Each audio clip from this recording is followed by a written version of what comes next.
bailarinas, bailarinos maravilhosos. Arrasaram aqui, meninas, meninos, hein? Meu Deus, quanta gente bonita aqui na minha plateia.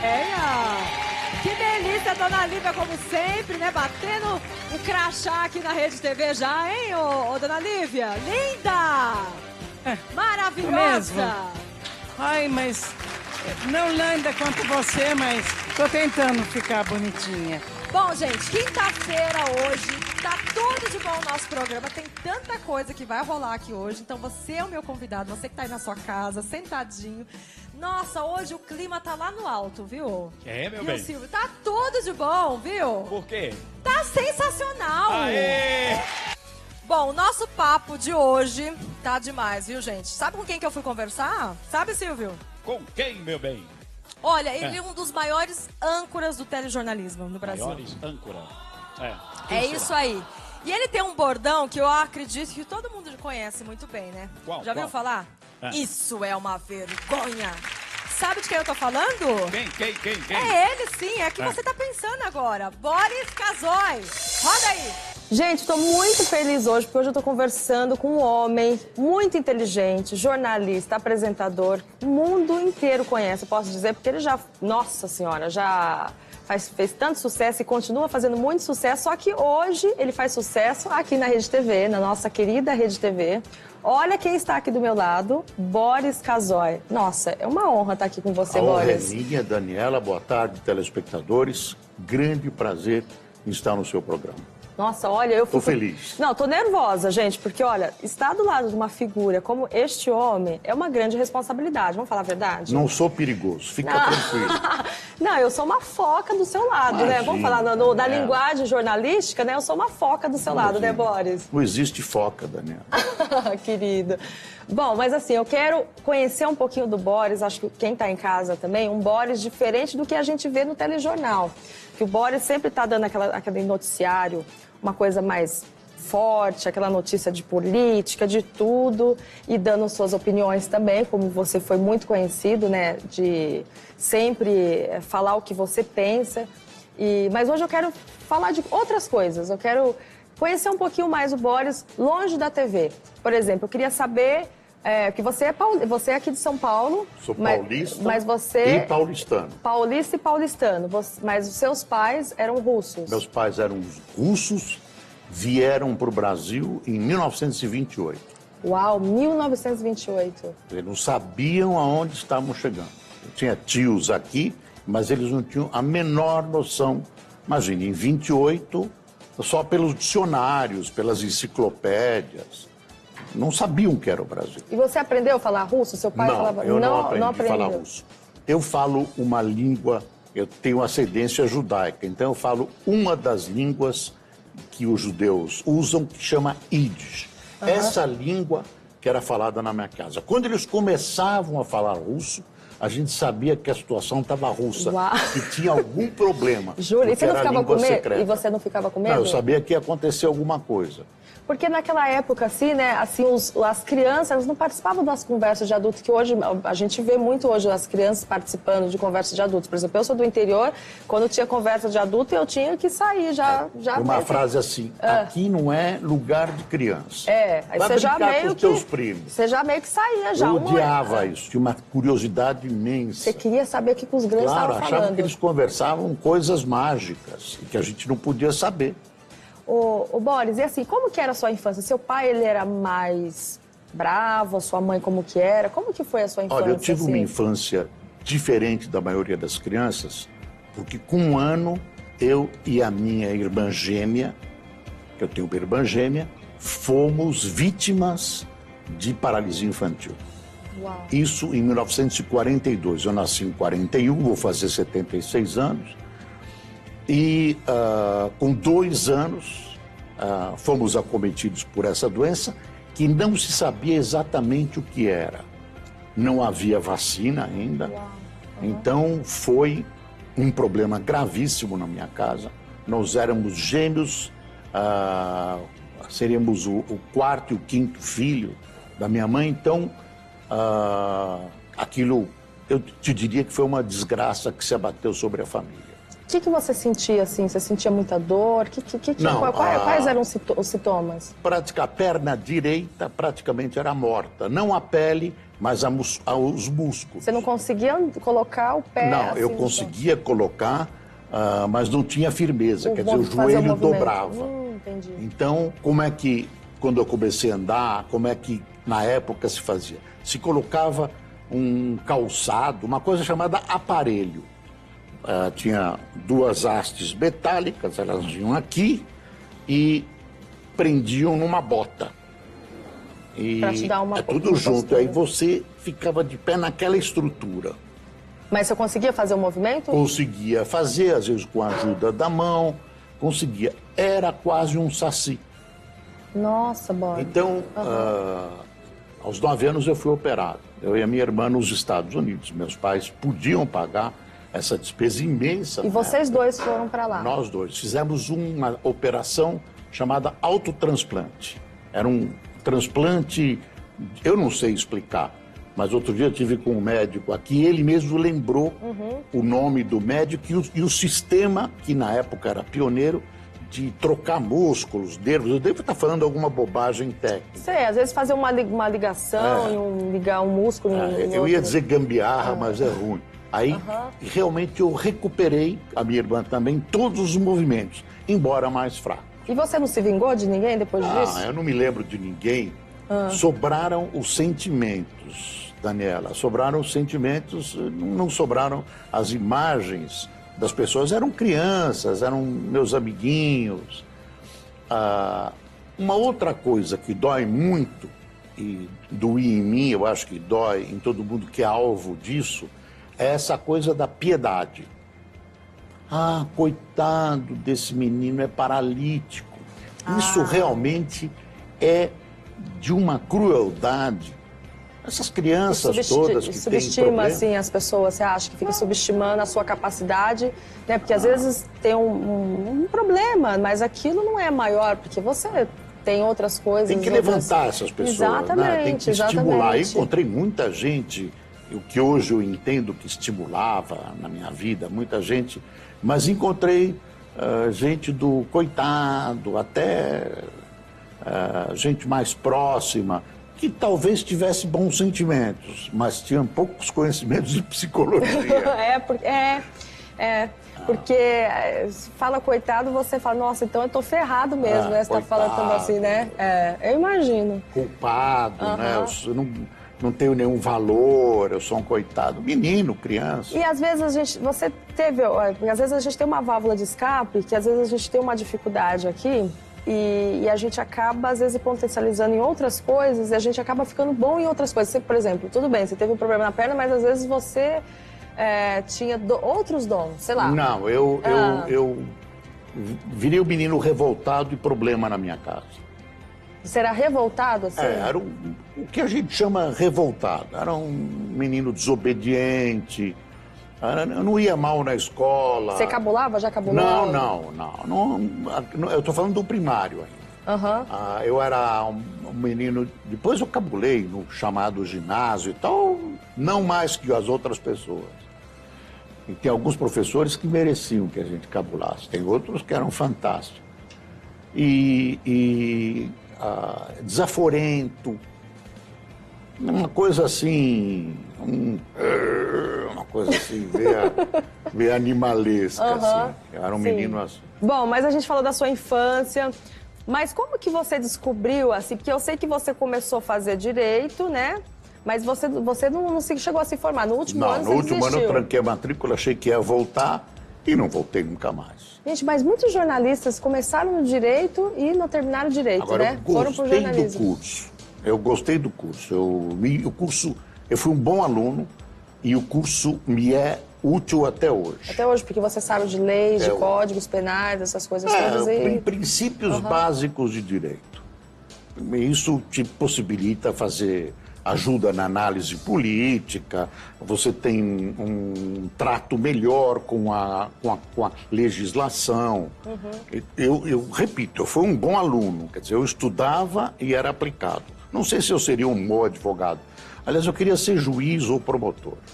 Eu queria ser promotora, sabe? Eu cheguei a fazer direito, mas também não foi... Mas acabou. A vida acabou me arrastando para outros lugares. O rádio, eu fazia rádio. Então, e é verdade que você ganhou no concurso de rádio? Então, abriram um concurso da Rádio Piratininga para plantão esportivo.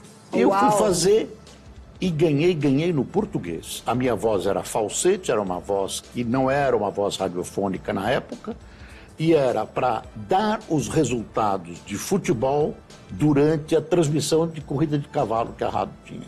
Agora, Boris, como que foi que você começou na TV, assim? Eu trabalhava, depois da PAN, eu fui para a Rádio Eldorado, que era a rádio de elite.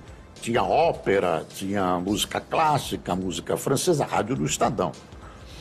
E não dava o nome dos locutores, não tocava jingle, os anúncios eram todos lidos pelos locutores, eram vozes, não dava o nome dos locutores.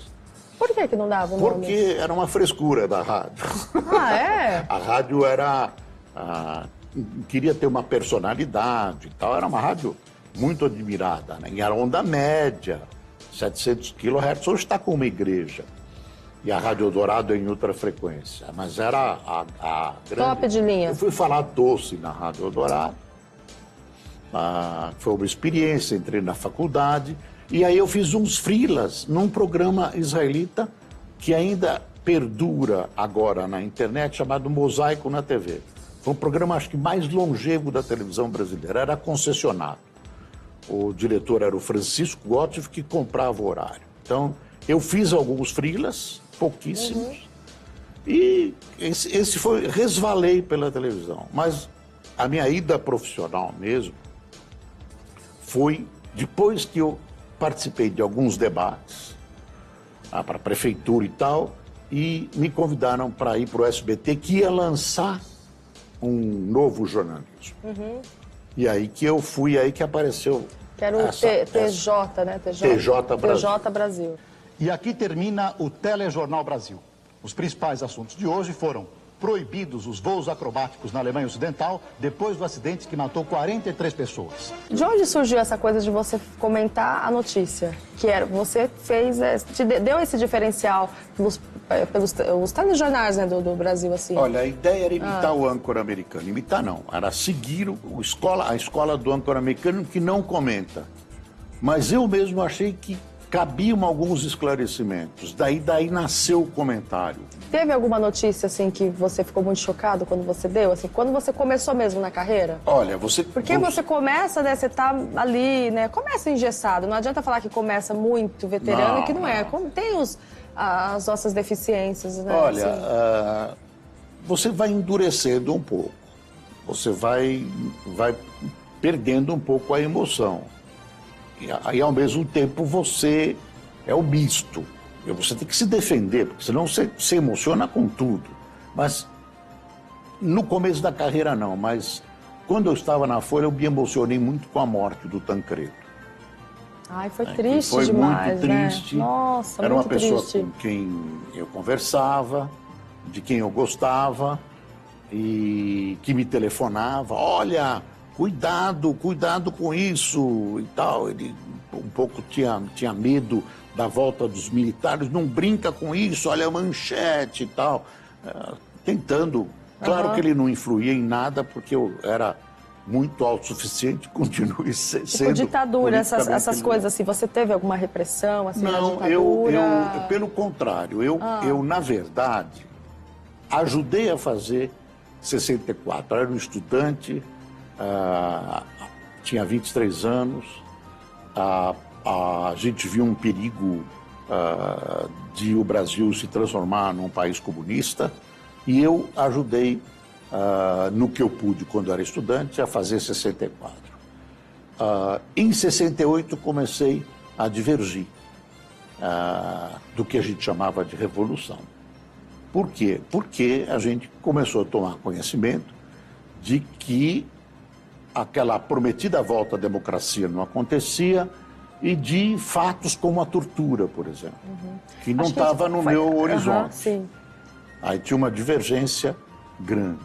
Acho que teve até uma capa de uma Veja, uma vez que era o Congresso fechado, acho que foi em 68. 68, teve uma capa de uma revista. Mais de uma vez, mas 68 fechou, teve o AI-5.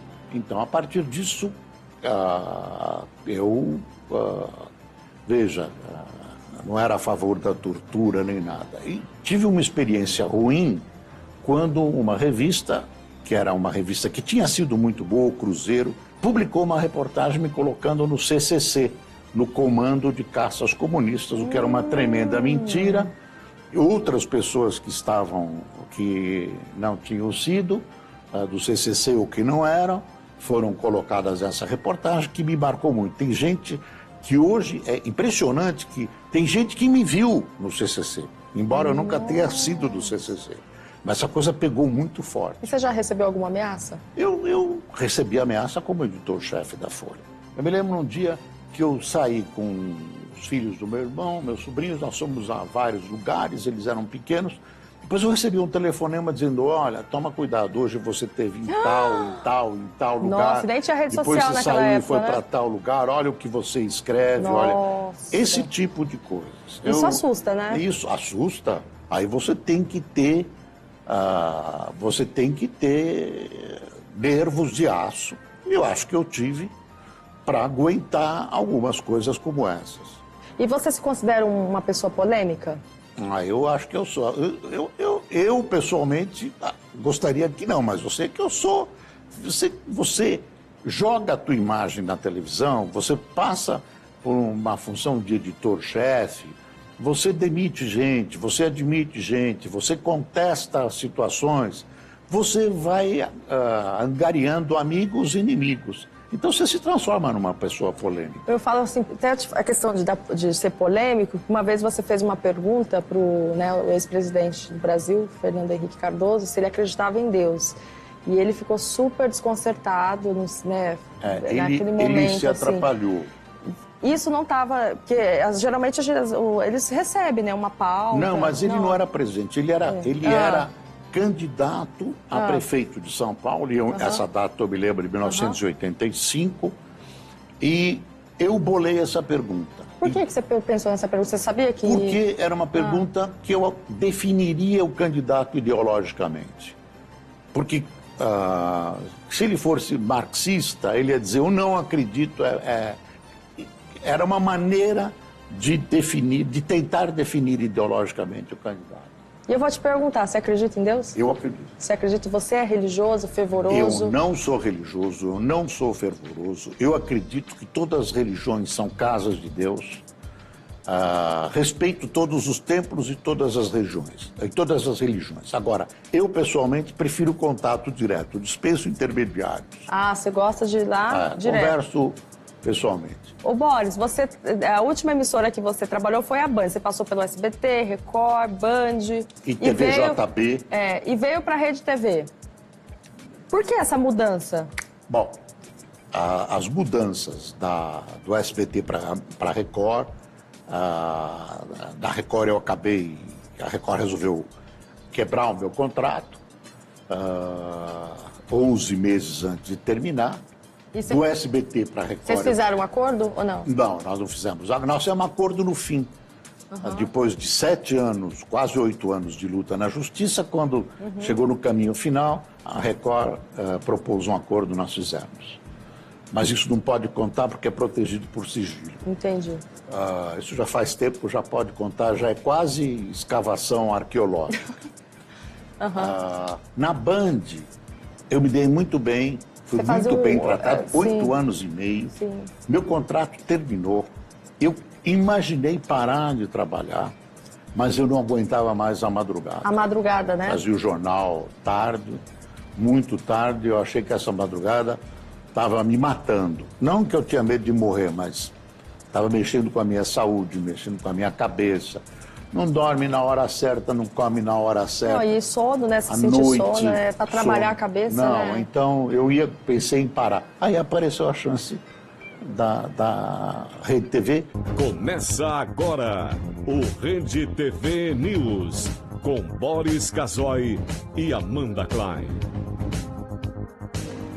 Boa noite. Olá, boa noite.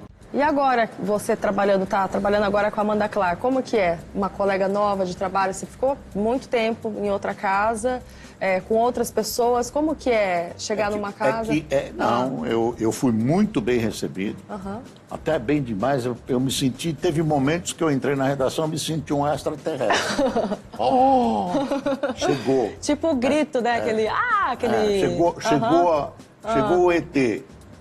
Mas sempre cercado de muita lenda, então, mas aí chegou o ET. Eu acho que eu me dou bem com o pessoal daqui. Encontrei alguns colegas que já conviveram comigo. A linguagem é a mesma. E existe um entusiasmo muito grande de se fazer um bom jornal. Me sinto amparado nas pessoas. Isso é o principal. As pessoas me ajudam, muito amparado.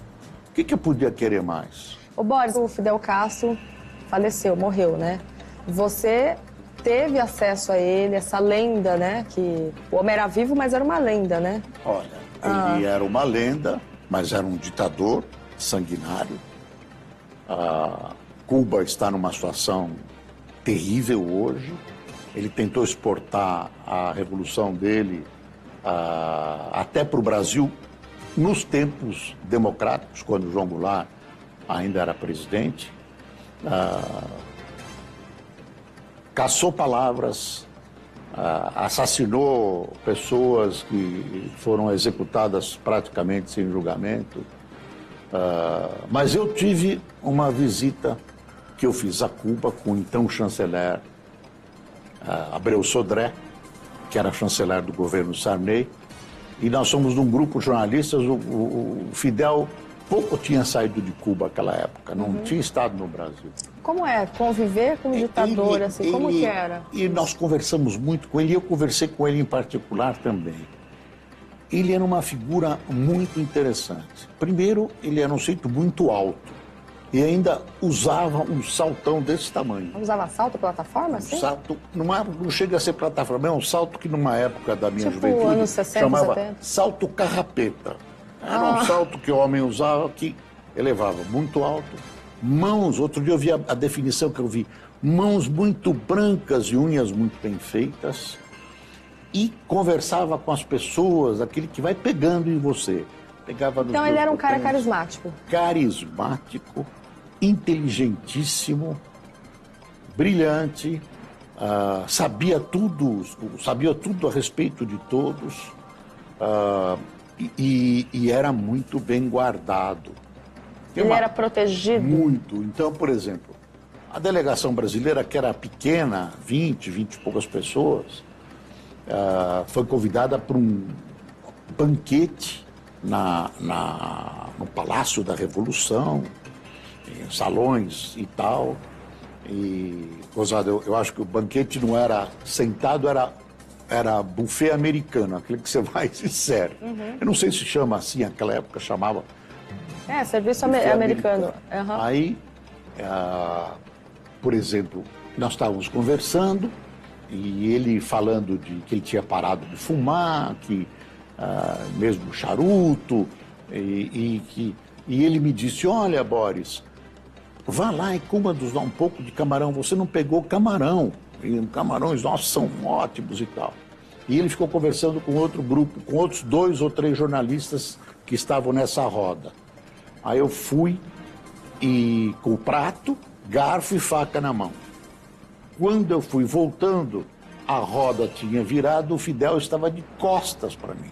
Então eu fui me aproximando do grupo, aí veio um sujeito e me deu uma empurrada assim, porque eu estava com uma faca. Ele disse: por las espaldas, não. Pelas costas, não. Isso numa delegação que as pessoas eram conhecidas e estava lá o Fidel.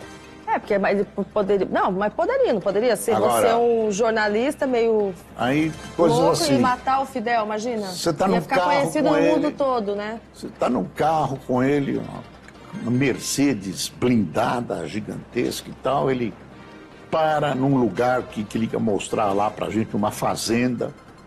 abre a janela e diz, fulano, o porteiro, como está o teu pai? Ele conhecia todo mundo assim.